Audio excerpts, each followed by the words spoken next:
So I got the property bug and I was sort of interested in properties, and I was living in not a great house and I was looking to move out. And then the landlord, when he found out I was looking to move out, wanted to sell it. And I thought, oh, this is an opportunity. And it just didn't stack as a deal. Happened to mention it to you. Next thing I know, you're like, I'm buying the house that you live in. I'm gonna be your landlord. You got me into property. I was like probably your first sort of student before you were even teaching. I used to get paid £25 per show that I did. And I was probably doing about 5 shows a week. Very bad. You went from nothing to a multi-millionaire. I was thinking I wouldn't be able to buy a house. And you were like, I found your house. You know, I bought it, I hadn't even seen it. Is it true that you went to visit family around Lichfield and you couldn't find a hotel? You thought, forget this. I'm never gonna have this happen to me again. So you just bought a house. That's true, yeah. That's gangster, you know.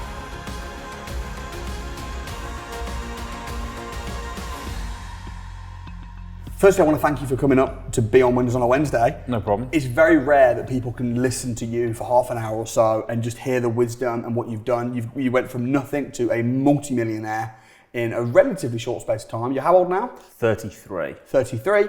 You're my elder brother. Yeah. And we're also business partners. So why don't you just give a little bit of backstory about what you're doing right now in the property business and how you've made millions of pounds?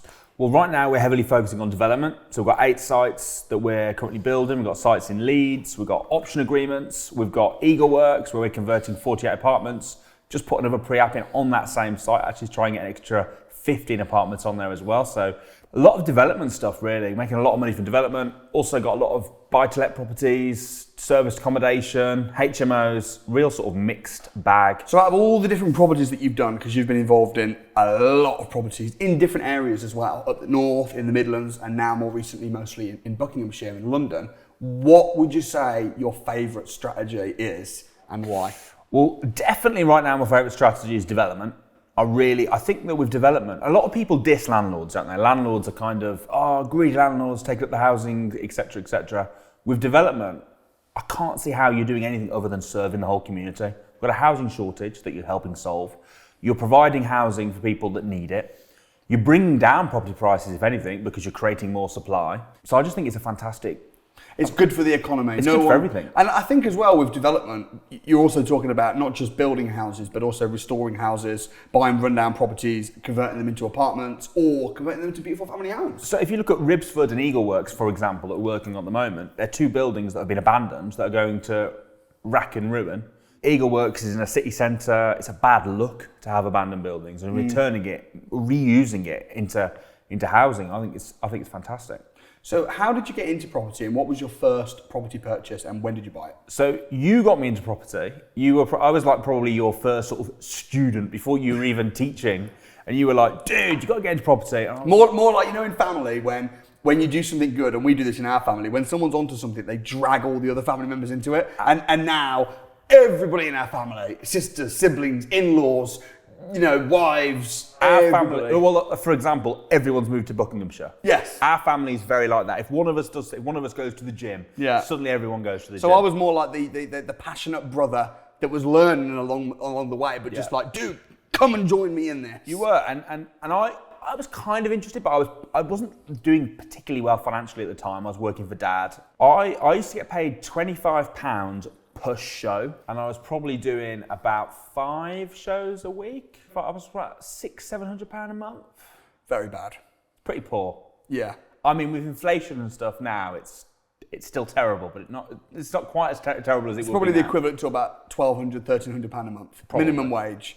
And I was saying to you, you need to get into property. What did you think? Did you think, are you nuts? Why are you trying to get me to buy a house? I can't even. Well, I was thinking I wouldn't be able to buy a house.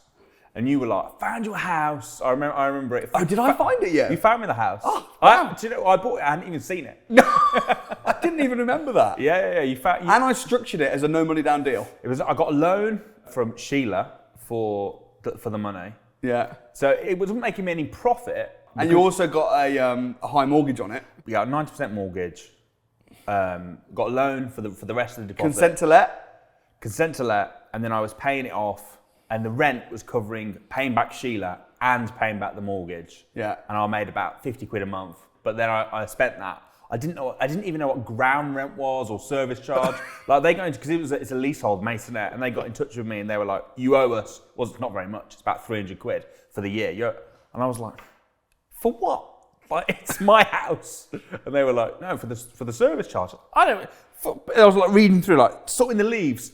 Just don't sort my leaves. I remember you ringing me up and saying, do I have to pay this service charge? Or is it like the service when you go out for a meal and they put an extra service charge? And I was like, no, you have to pay. Is this optional? Like, can I go and clean my own leaves? Yeah.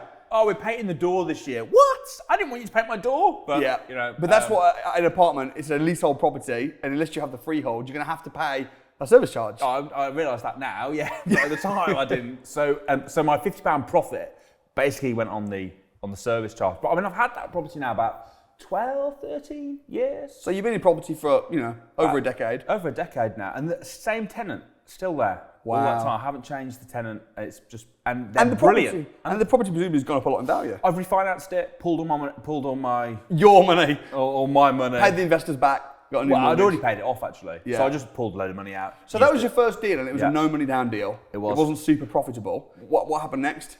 So then I started getting involved in HMOs. I started managing other people's HMOs. I set up the Quick Move, which is a HMO management company. Which is quite a successul letting agency. It was good. It was good. I mean, I was making most of my money from entertainment at the time. I had an entertainment agency. But I sort of realised, I mean, we used to coach one another. And we used to meet up once a week. I don't know if you can remember. I'm sure you can. Yeah, of course. We used to meet up once a week, and then we'd go, right, what are you doing in your business? What am I doing in my business? And we'd sort of bounce ideas off. And we were the whole way through, we were making a very similar amount of money. But what I realised is I was working a lot harder than you. Like, all your money was just sort of turning up at your house. And even though I had a business and I had staff at the time as we were growing, I was working really hard, and you weren't. And I was like, he's making really good money and doing very little with the property stuff. Yeah, and just to defend myself a little bit, at this point I was full-time at Barber College. Yeah. I was also doing charity trips across the world. I'm not saying you were just dossing around on a beach or lazy. I'm just saying for the money that was coming in, you weren't doing very much work. Right. And a lot of it is passive. And although I was making similar money to you, I was kind of probably didn't tell you this at the time, but a little bit jealous of how it was coming in. So that made me want to get into property more. Want to look at strategies like service accommodation. But talk about the house that your landlord offered you. You know the story? Yeah, so I got the property bug, and I was sort of interested in properties, and I was living in not a great house at the time, and I was looking to move out. And then the landlord, when he found out I was looking to move out, wanted to sell it. And I thought, this is an opportunity, looking to sell off market, because he hasn't sold it yet. So I went in, had a chat with him, and he told me how much he wanted for it. And it just didn't stack as a deal. I was working out my return on investment. I did all the figures. I thought, this deal doesn't work. And I happened to mention it to you in passing. I remember.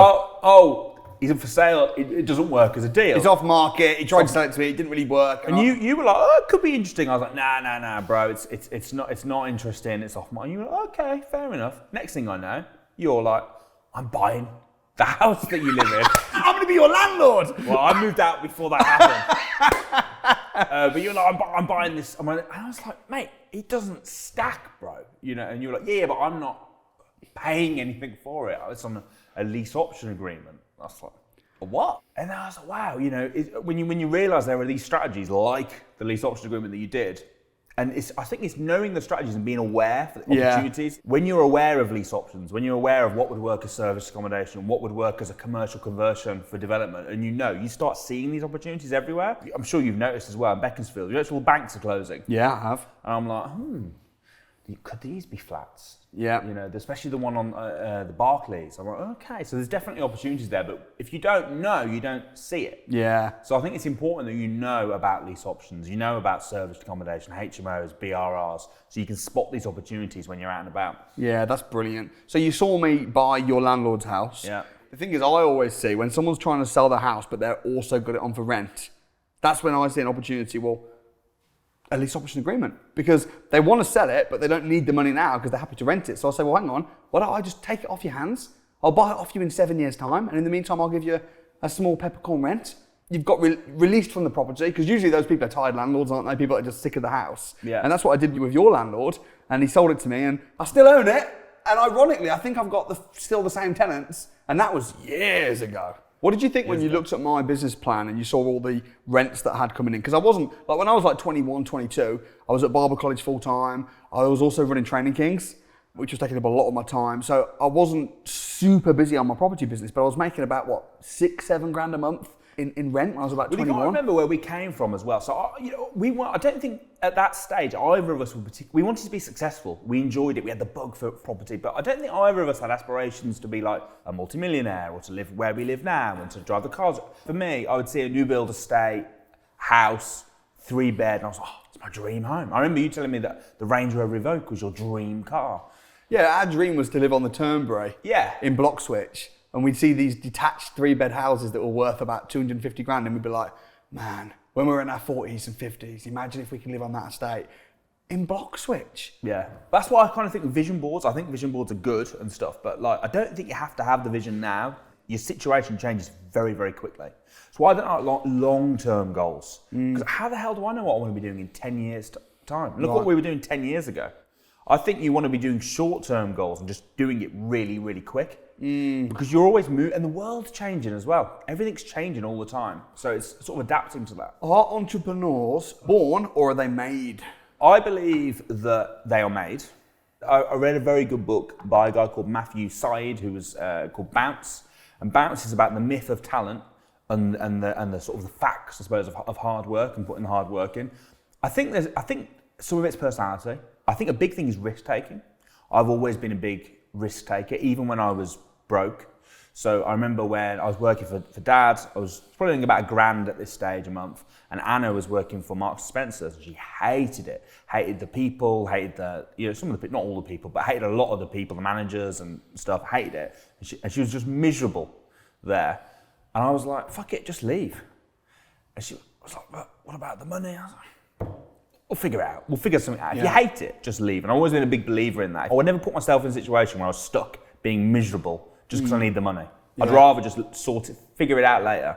So I think risk taking is a big thing. And I think it's difficult to teach someone to become a risk taker because you either are or you aren't. Yeah. But I definitely think you can learn to be a business owner. I think you can learn to be an entrepreneur. I think you can learn the skills. You have always loved my property business, and we're now business partners, and we do all of our property deals together, and we've been extremely successful because I think you've got a real skill for systemization. And when I got to my property business to a certain point, I think when we partnered, I was at that point, because that was only about four years ago or so. At 5 years ago. 5 years ago. So at that point, I was a millionaire and I was making pretty good money.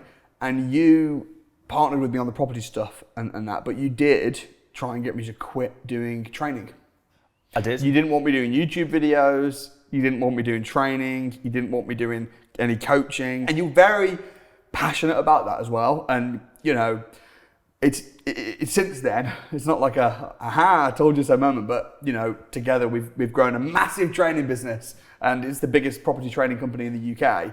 Why did you try and get me to not do training? And do you, looking back, think that you were wrong? No, I don't think I was right or wrong. I think there's sort of two aspects to business. So first of all, I think one is how much you enjoy it, your mission, your purpose, as well as is it making money. I think there's different aspects to take into consideration. And for me, training wasn't really that. I mean, I do a little bit of training and stuff, but it's not like, I have to get out there and I'd do it. If it was free, I'd still want to do it. Do you know what I mean? Like, if I wasn't getting paid. Whereas for you, I think you were happy to do it when you weren't getting paid. Well, I wasn't getting paid. Well, you were running Training Kings, which was like networking and stuff. And I remember sitting down looking at you, and I was like, dude, this business will never make any money. The way that you're running it. And you were like, yeah, man, but it's what I want to do. It's what I believe in. It's what I want to help people do that. When you said that, I thought, fair enough. If that's your thing, fair enough. But I didn't think it was going to ever make any money. The other thing is, I think it's very hard to systemize when people are buying you. So like with you, you're the trainer. They come to see you. It's not like a product that you can sell. So it's very hard to systemize it. It's a service, isn't it? Really? But it's not even just a service. So my entertainment business was a service. They weren't buying Russell Leeds. They were buying the entertainment agency, and therefore I could send different entertainers, and I could systemize it, right? It didn't matter if Russell Leeds didn't answer the phone. It didn't matter if Russell Leeds didn't go to the events. With you and the way you run your training business, it's all about Samuel Leeds.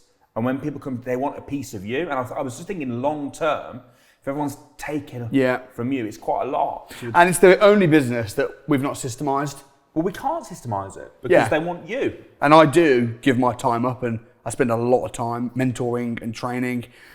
But if you love it, people say if you enjoy it, you'll never work a day in your life. Yeah. I just think you need to be careful because at times I think you do too much.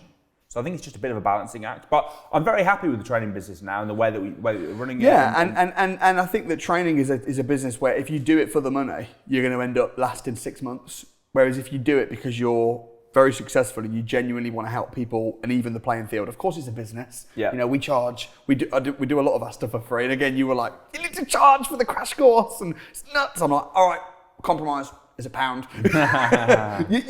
But I think for me, it's a mission. And I think you've seen part of that mission. You've been out to Uganda a lot and you've seen the success students and also not just the fulfillment from that, but you partner a lot with the students. So we train people. Talk a little bit about property pitch. Well, some of the perks actually of running a training business that you don't really think about is you do get loads of opportunities, loads of joint venture opportunities. Everyone wants to work with you. Everyone wants to pass you deals, invest with you. So from a networking point of view, it's very good. Yeah, property pitch was fun. Some people said to me, like, oh, look, you guys are trying to be like Dragon. I was like, genuinely, that is how we would actually be if someone was pitching us a deal. We weren't trying to be anything. It wasn't a show. We genuinely were doing it and we just thought we might as well film it. Yeah. I mean, obviously the dramatic music, we wouldn't play that when they walked in.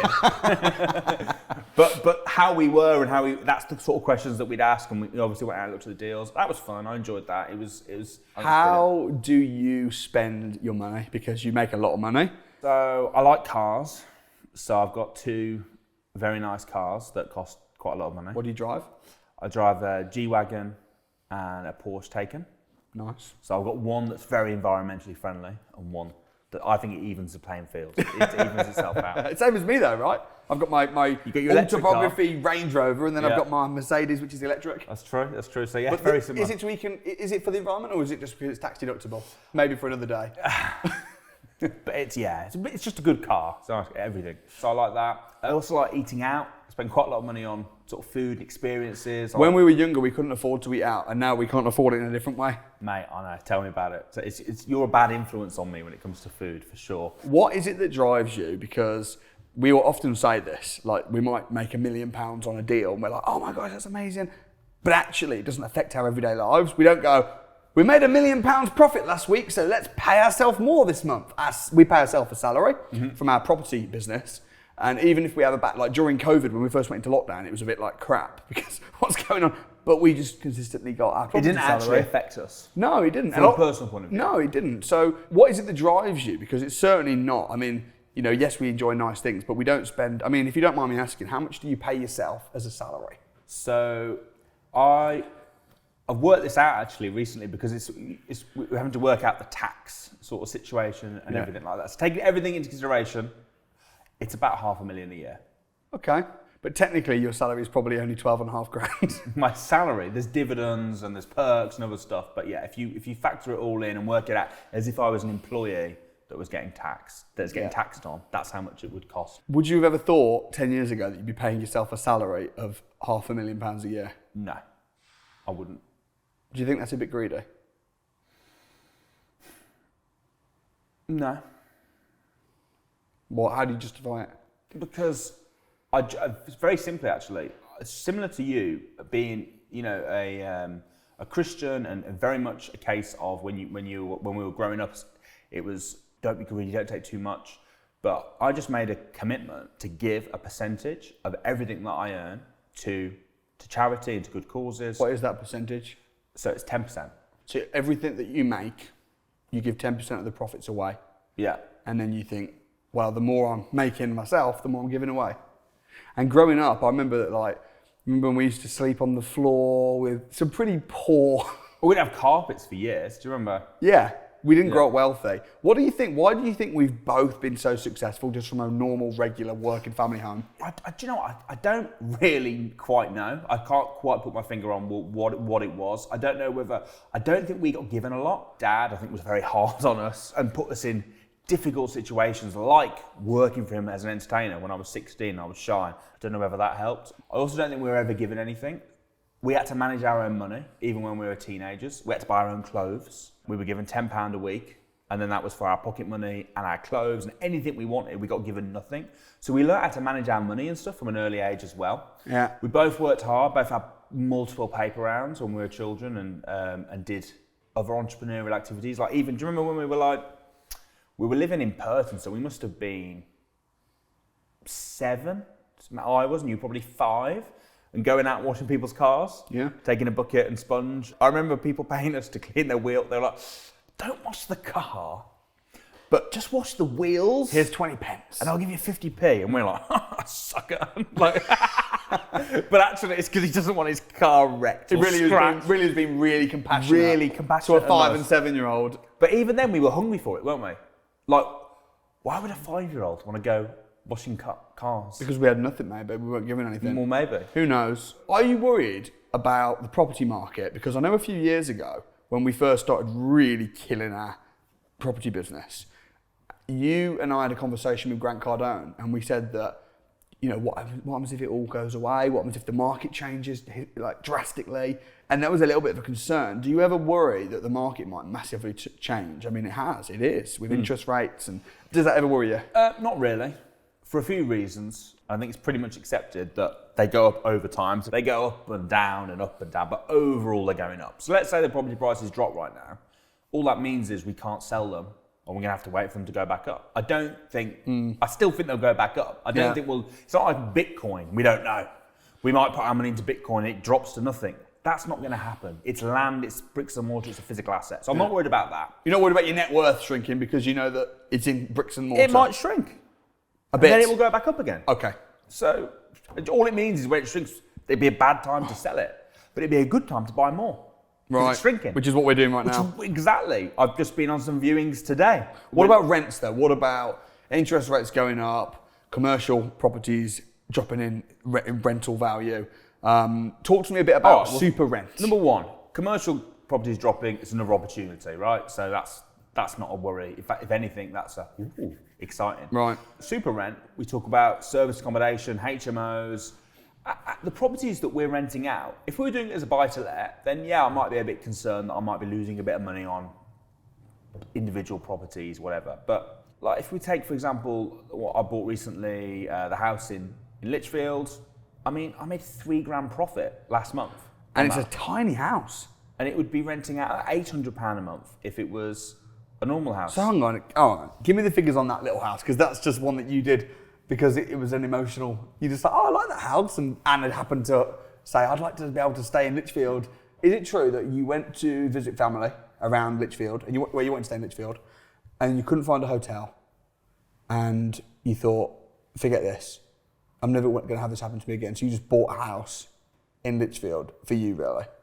That's true, yeah. What? That's gangster, you know.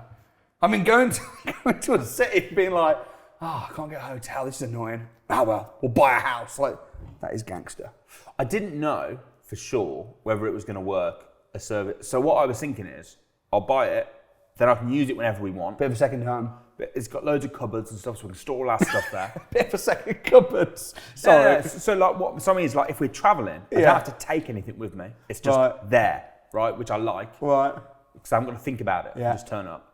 And I thought, who buys a house because there's a lot of cupboards? I thought you were going to say something really, the area's right near the cathedral. Look, no, there's a lot of cupboards. Do you know what it was, the area though? Because I like, it's Lichfield is a city, albeit a very small city. Do you know what I think, truth is? I think that you've always, when we were broke, living in Warsaw, Lichfield was the closest city that was nearby us, that was really posh, and I think you've secretly always wanted to live in Lichfield. I have lived in Lichfield. We used to live in Lichfield. It wasn't really Lichfield, though, was it? It was just on the outside of Lichfield. Anyway, go on. Tell me about the house. It rents out really, really well. Ironically, we don't use it that much now. We used it quite a bit. How much are the mortgage payments? The interest? Interest is $799. So you're paying $799 a month, and then you're renting. How much profit are you making generally every month on it? So, I mean, last month was a really good month. I made about $3,000. What do you normally make? Profit. Normally about $1.5 grand. But if you did that as a single let, you'd make no profit. But that's also including paying off the mortgage. It's not interest only. Oh, so you made $3,000 last month, and you're also paying the mortgage back slowly as well. Oh, mate, that's awesome. So it's more than $3,000 then. So, well, that was last month. Normally, it's probably about. I'm probably making $1.5 grand. Yeah, and then you're paying down the mortgage slowly. And also with interest rates, We fixed them, didn't we, just before the interest We rates did, went up? but even if the interest rates doubled, oh no, I'm only making £1,000. This is why I think you're such a good business partner to work with, because you're constantly always looking at solutions rather than problems. Yeah. So you're always looking at, if the house prices drop, you go, great time to buy. Everyone's scared. You know, so you're always seeing the opportunities, not seeing the problems. And also, I'm always predicting. What do you think? How freaky are my predictions? Because every time I predict something's about to happen in the property market, come on. Well, we had a conversation about a year ago, and you were saying, I want to work out the mortgage interest rates at 6%. And I'm like, dude, 6%. I mean, like, come on, it's never going to be. You were like, 6%. next year, maybe if it's in 5 or years or, but next year, 6%. You were like, mate, interest rates are I'm doubling. telling you, it's going to go up to 6%. I was like, it's not going to go up to 6%. And you were right. Yeah, always right. Always right. What is your vision for the future?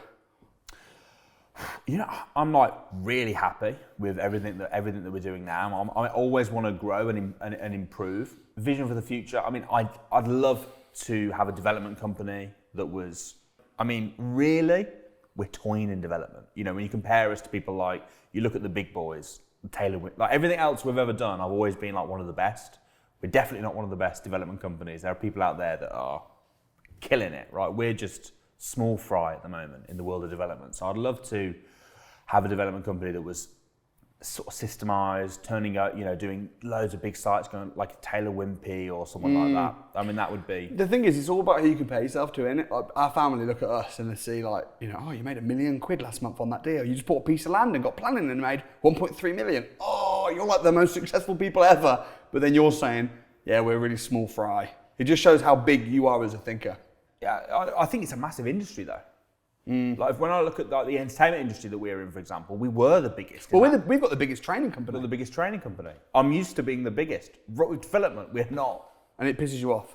It doesn't piss me off. I'm very happy with what we're doing. I think we're doing really well. But I'm like, wow, there's so much room for growth. What will be your final words of wisdom and advice for people watching this that want to maybe get into property? I would say, I think property is the best investment. If you look at the Sunday Times Rich List and you can actually search by category and you can see, I think it's 40% of them are in property. I think it's a fantastic industry. I think now is a brilliant time. My biggest advice would be learn all the different strategies and have your eyes open. So you're in there, you've got a toolbox ready to use where you can spot the opportunities. Don't be afraid to take risks and think big. Russell, thank you for a very valuable, interesting interview. Thank you very much.